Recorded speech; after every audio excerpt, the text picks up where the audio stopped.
welcome to Breath of Life Development. My name is Josh Foreman, and today we're going to be talking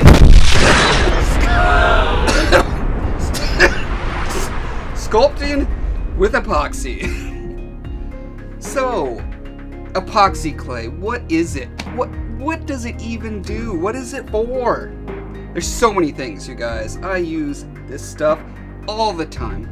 Now, I want to point out a couple different products here. This is the kind of stuff that you can get at a hardware store. This is used in plumbing and all sorts of industrial purposes. This is not exactly what I'm talking about, although I do use it from time to time for armatures. This is kind of the next step up. Works a little nicer, but you're still not going to be sculpting anything super great with it. I also wanted to point out, when people hear epoxy, they often think of this stuff. That's not what I'm talking about. There are products that are made specifically to be sculpted. This one is called Abe's Epoxy Sculpt. This is what I use the most. They also make epoxy clay, and this has slightly different properties than epoxy sculpt. It's a little more brittle, I'd say. It's just as strong, I think, but it snaps a little easier. This has a little bit of bend, just the tiniest amount. Here's another product. This is one I do not recommend. This one is from Smooth On, called Freeform Sculpt, and it seems to be their attempt to capture what Abe's is doing. They just did a bad job. It is sticky and tacky and it's just not good. Don't use it. However, Smooth On does make a product that I have fallen in love with. This stuff here, Freeform Air. I love it so much, I bought gallons of it, literally gallons of it. I'm going to go into why it's so great when I show you some sculpting with it. The other thing you need to know about is this stuff, safety solvent. So, when you're sculpting with these Abe's products, this is delightful. So you can smooth it down with water, but this is just much nicer. Just take my word for it. If you're gonna get into this stuff, get you some of this. Also, you're gonna want gloves. It's just not good to get this stuff on your fingers. So that's what epoxy clays are. Now let's get to work, and I'll show you what they can do.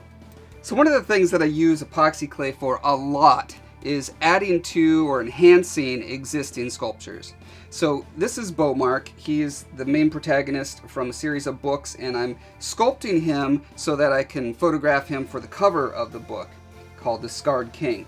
Now, this was a 3D print, but it was so rough I pretty much covered the entire thing over with epoxy sculpt. And one of the things that was happening was, as I was doing all the priming and sanding on him, some of these dreadlocks got really mushy, you could say. And so I needed to go in and re-establish the kind of crunchy texture along the dreadlocks on his face there. So you can see that's how I did that. Also, you'll notice I can pop these on and off, and that was done so that when I mold and cast him, these can be cast separately. That'll make it a lot easier to do. And this is how you do that. You have to use some Vaseline on one side, and then you sculpt over the seam, and then when it's all set up, see, you can pop it on and off really easy, and it's practically seamless. Now you can really push this. So this is a little figure that I made. I hope to develop a whole series of these called Costume Kids. But see, I designed it to be able to pop apart so that I can mold and cast it really easily. The cloth on here was made by running the epoxy clay through a pasta press with some cloth pressed into it. And you can see I added the little bone stuff on top. Same method. Here's an example of different kinds of texture that you can apply. I'm using, a paintbrush, a little texture stamp that I've made, little rubbery nubbery tools, etc., etc. I mean, it's as long as you have this safety solvent on your tool, it'll work great. And then with this piece here, the face was done with polymer clay, but the hair You see how it's in all these thin little swirly strands? That could only be done with epoxy sculpt. There was no way I could do that with Sculpting and have it not break. And I just built it up with layers and layers and layers. It took forever, but I like the result. Alright, now I'm going to walk you through start to finish how I made some concept maquettes for the Demon Hunter album covers I ended up making.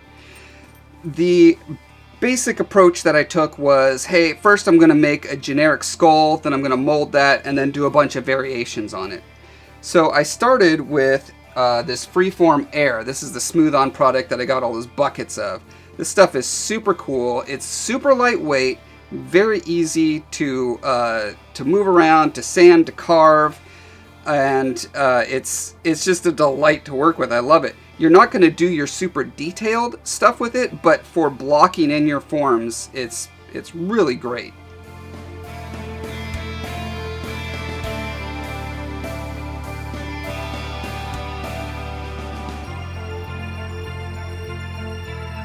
Now, some of the Freeform Air that I was using here was kind of old, so it has little lumps and stuff in it, and I honestly just didn't care because these were just concept pieces. And also I knew I was going to be skinning them over with epoxy sculpt.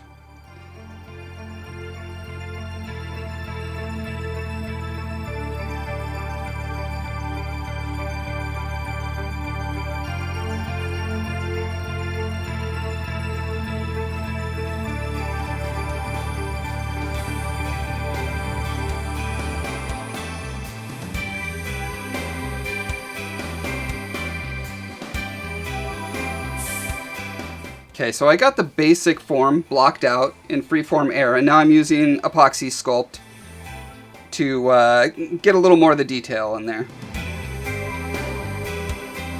I should also mention the Freeform Air, it's really cheap by volume. I mean, it's about $100 for these 5-gallon bucket that I got, but it's so worth it and will last a long time.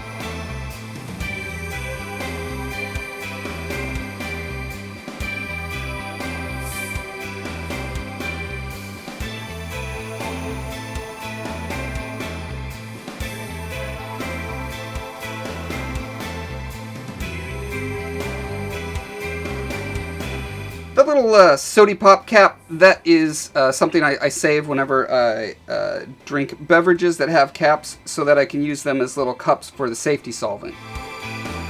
Alright, now that I got my basic skull, I'm going to make a quick throwaway rubber mold for it.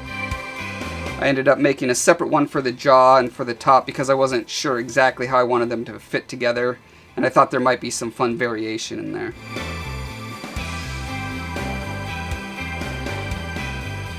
Did not have to be super detailed or a great reproduction. That's why I used just a simple press mold.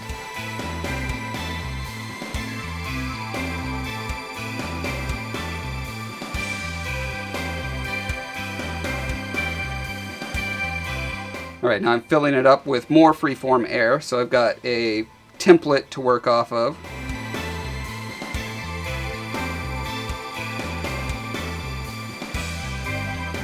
Now, one of the neat things about the epoxy clay is that it kind of forces my brain into a different mode of creativity. With polymer clay, I kind of feel like I don't have a lot of exploration because I have to figure it out all in one go.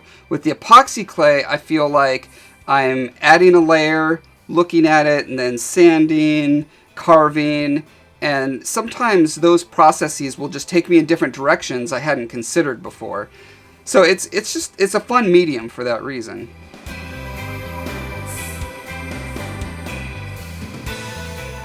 So in this first one, I was trying to do a skull based on the concept of peace, but it also had to be based on this Demon Hunter logo, right? So it was going to be an interesting juxtaposition either way, but I had these ideas of like how to make it a little more, what's the word, like solemn or restful in a sense. That led me to the idea of doing dripping candle wax, and I thought it might be extra cool and eerie if it was dripping upwards. But first I wanted a pretty cool skull to base it off of and then start adding those stuff on later.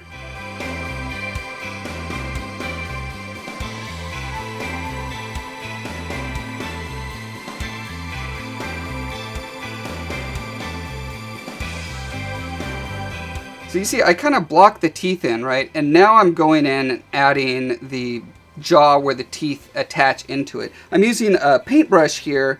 It's just a cheap little brush, and I put the safety solvent on, and that smooths it down really well.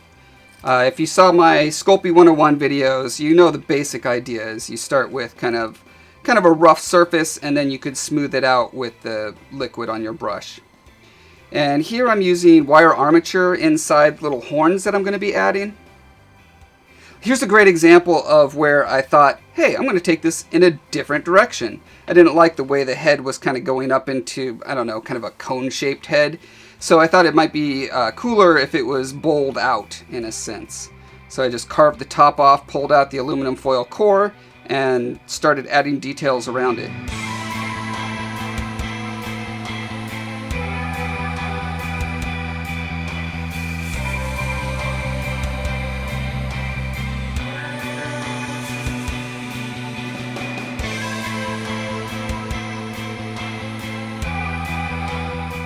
And here I'm using super glue to make sure everything's held in place before I add more epoxy sculpt.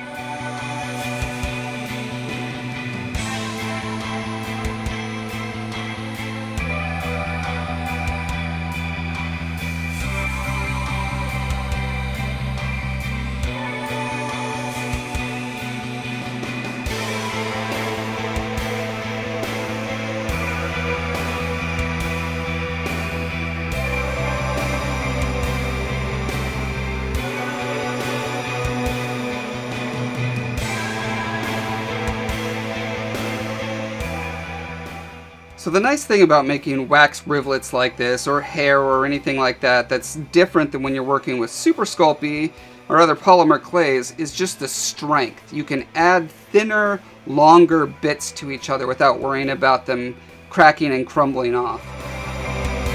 Now, because this was, again, just concept art, I didn't really care about the final product except to get the idea across. I cheated. I just bought some wings off of this glorious unicorn. Apparently unicorns have wings and no horns.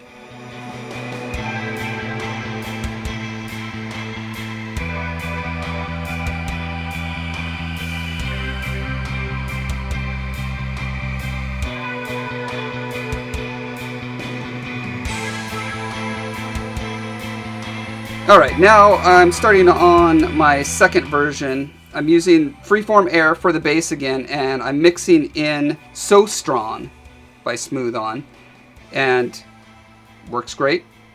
It will get very messy. Again, use gloves.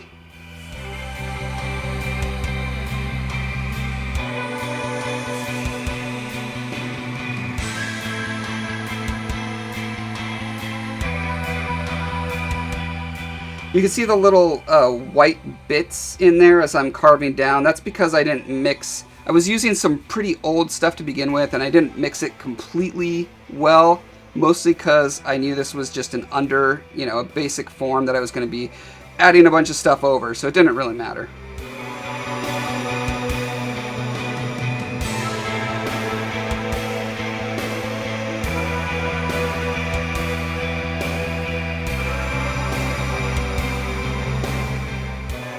And here I'm just feeling out the form that I want to go for, adding clumps here and there to see what suits my fancy.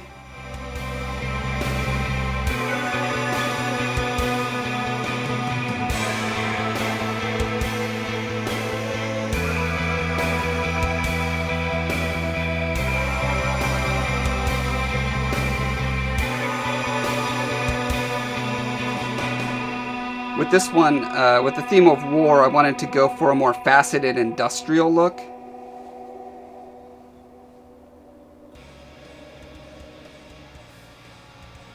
And for the horns, I'm just cutting out, I'm flattening a sheet and then cutting out a shape, and then I'll use that to base the rest of the sculpting on.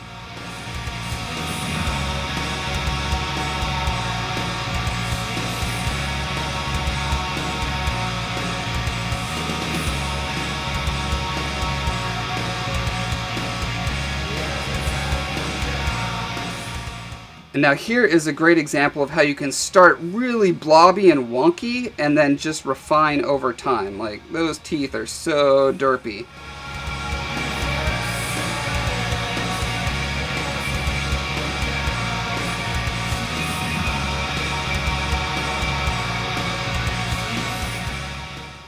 Sanding and carving is a huge part of working with epoxy clay. Well, for me it is.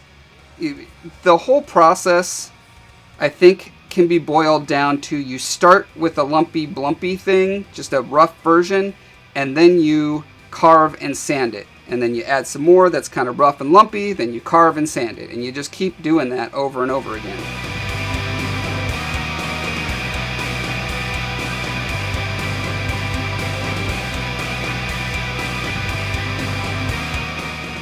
If I knew more about carving, I would probably be better at this, but I'm pretty limited just to the X-Acto blade here.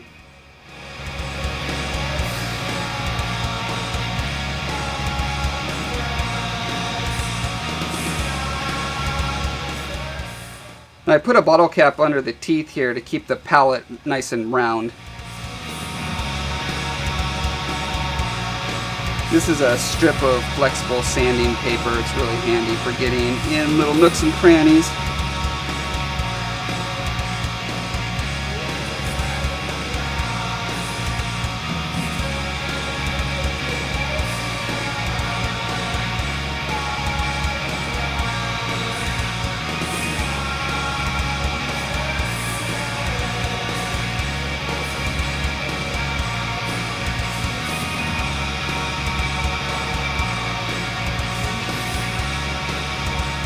Okay, now I'm starting to refine these derpy teeth.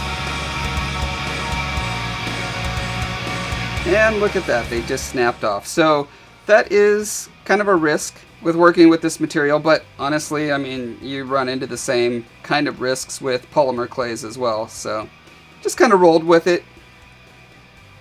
It's easy enough to repair as needed.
So here am I experimenting with the silhouette that I want to get with the horns. And that's where I came up with this idea, which I love, which is pointing them towards you so that just at the right angle they end up with that right silhouette.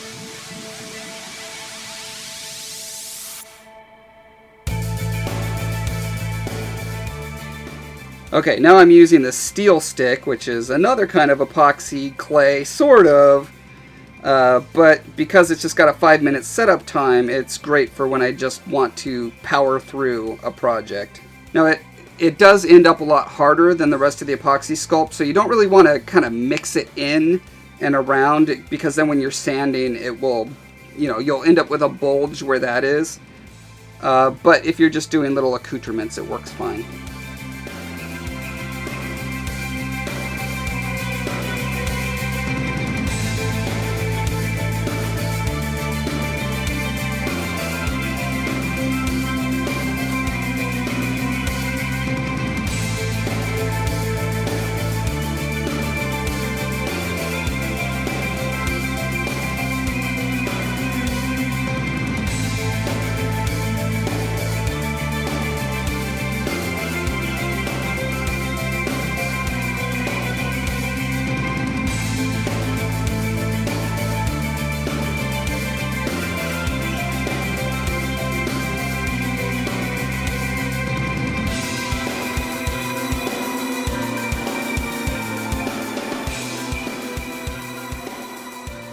This is a pretty common technique I use with the X-Acto knife to kind of get a plane. I just scrape it across like that.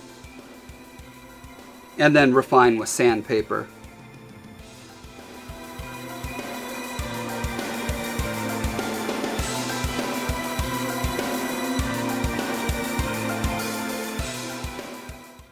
Lots and lots of refining with sandpaper.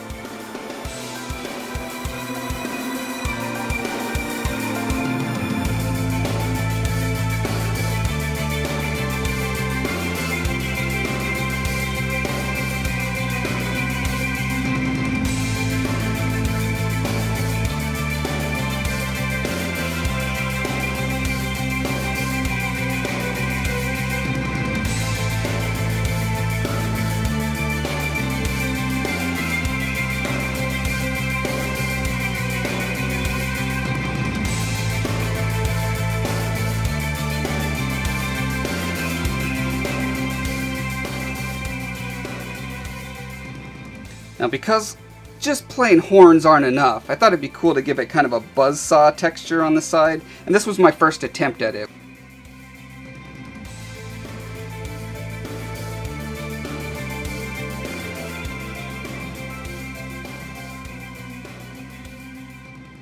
I didn't end up super happy with, but this just kind of demonstrates how you can pivot in the middle of a design. See, I just filled in those gaps and tried a different method, which I ended up liking a lot more.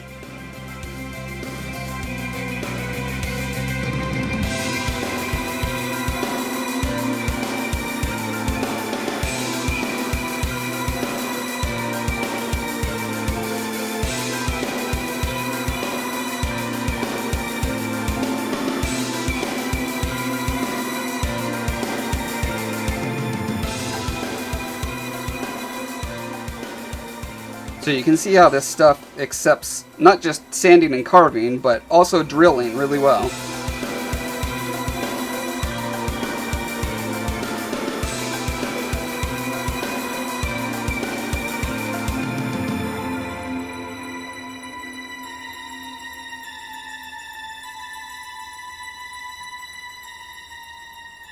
Then I use a disc wheel on my Dremel tool.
Now you'll get buildup on your tools when you're using epoxy clays, so you just scrape it off with an X-Acto knife, it's fine. But I guess that's why I don't use wood tools. Now here's a case where I made these little holes not really evenly, so I was just filling some of them in and reestablishing where they should go.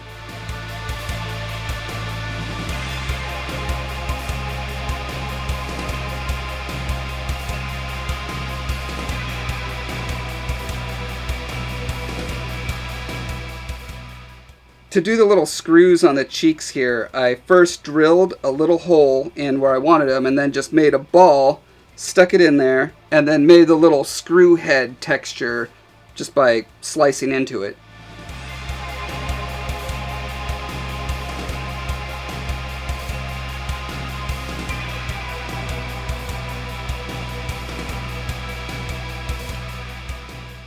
Alright, since I was going for kind of a military-industrial theme for this war themed one, I decided to do kind of fighter jet wings or stealth jet wings.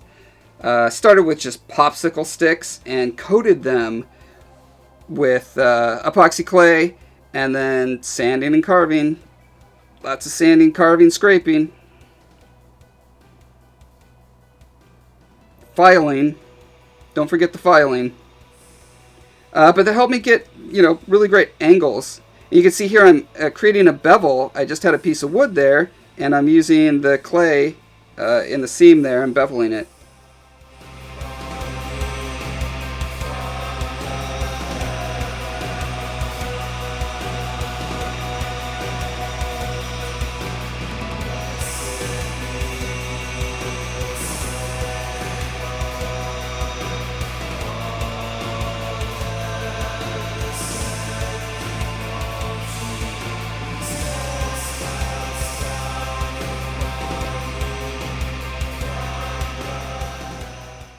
Alright, I decided to go ahead and try another piece skull just because I had some other ideas I wanted to experiment with. This one, I was going for kind of a Green Man look to it. Again, playing with the theme of nature versus industrial.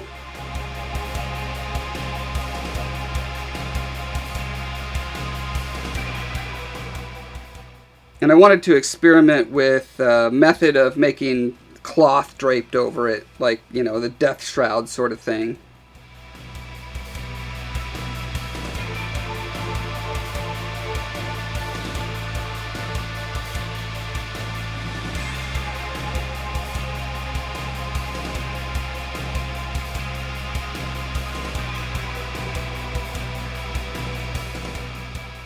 With these horns, I just wanted to do kind of a gnarled old tree looking effect.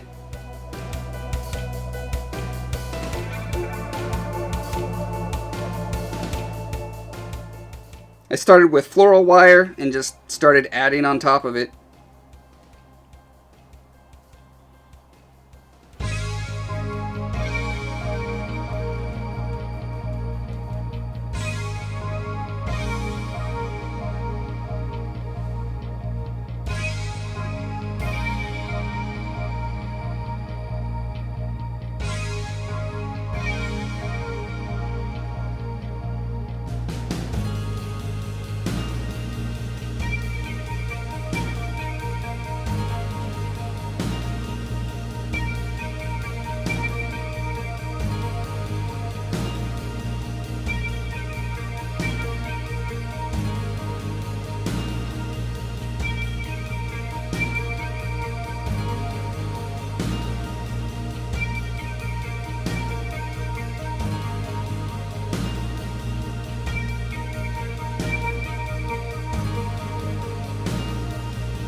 Now you may notice a theme here. I certainly am. It turns out I never like the top of the head design that I start with, and I have to modify it.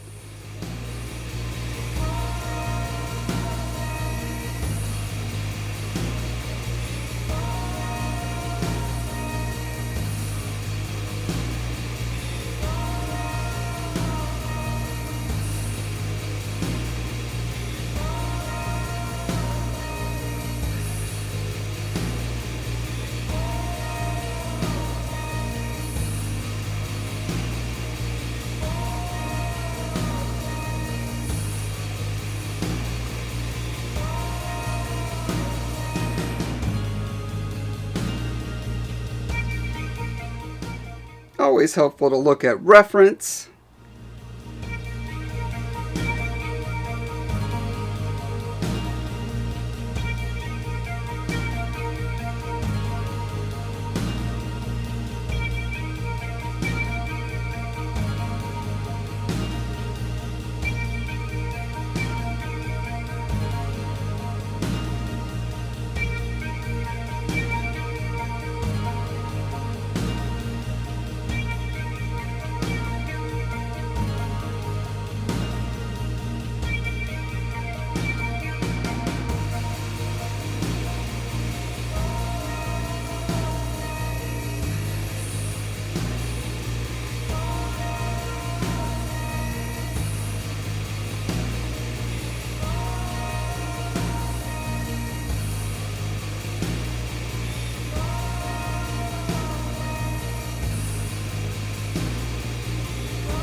Now this is not exactly an epoxy sculpt tip, but hey, I'm doing it anyway. Might as well show you guys. This is how I got the fine tapered little branches off of here. Just a dab of hot glue and then slowly pull it out and clip it.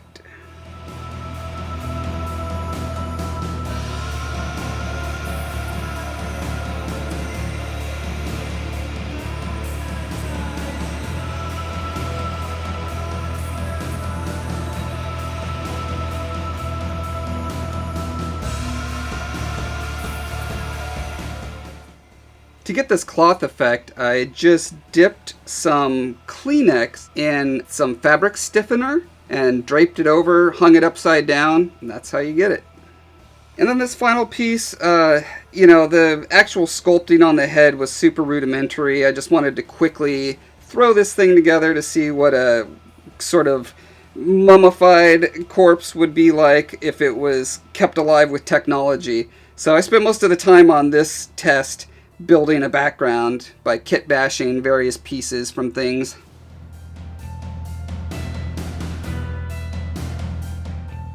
Oh, I should also note that I sculpted most of the skin and the armor on the Colossus here out of epoxy sculpt. So those are the ins and outs of this fun and versatile material. If you enjoyed this, learned something from it, leave a comment below, let me know. And even better, you could support me on Patreon. I spend a lot of my own time and money producing this free education, so it's always appreciated when someone kicks in $1 or $2 a month. Keeps me and my son from starving. I mean, look at him. You don't want him to starve, do you? Anyway, great talking to you guys. I'll see you again on the 1st of next month. Keep it marked on your calendar. And read the